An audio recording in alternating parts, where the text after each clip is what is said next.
کوئی ایک تھا جس کے گھر میں کلر ٹی وی تھا، وہاں بھی اکثر رش رہتا تھا۔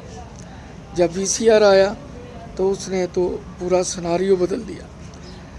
اب سینمے کا رخ کم ہونے لگا، وہ اس لیے کہ جو وی سی آر پہ فلمیں تھیں وہ زیادہ انڈین تھی، پاکستانی کم تھی، اور لوگوں کو شوق تھا انڈین فلمیں دیکھنے کا، اور وہ بڑی سپر ہٹ فلمیں تھیں۔ مجھے یاد ہے کہ پوری رات 2-3 فلمیں لوگ بیٹھ کے اکٹھے محلے والے ایک ہی روم میں دیکھ لیتے تھے۔ اس وقت معاشرے میں اخلاق، قدریں، انٹیگریشن، انڈرسٹینڈنگ یہ بہت بہتر تھی۔ گھروں میں دروازے نہیں، گھروں کے باہر چک یا ٹاٹ ہوتا تھا، کوئی بھی آتا جاتا، کوئی ایسی بات نہیں تھی۔ گھروں کی دیواریں بیرونی زیادہ 4.5-5 فٹ ہوتی تھی کہ جاتے ہوئے کسی کی نظر نہ پڑے۔ گھروں میں نل کے موٹریں نہیں ہوتی تھی، چھت پہ لوگ سوتے تھے، مچھردانیاں ہوتی تھیں، پنکھے شاذ و نادر ہوتے تھے، سادہ زندگی ہوتی تھی، سادہ لوگ ہوتے تھے۔ چلیں، مجھے دعاؤں میں یاد رکھیں۔ انشاءاللہ اگلے ایپیسوڈ میں پھر ملاقات ہوگی۔ دوران گفتگو کوئی جملہ، کوئی بات ایسی تو آپ سے معذرت چاہوں گا۔ دعا میں یاد رکھیے۔ اللہ حافظ۔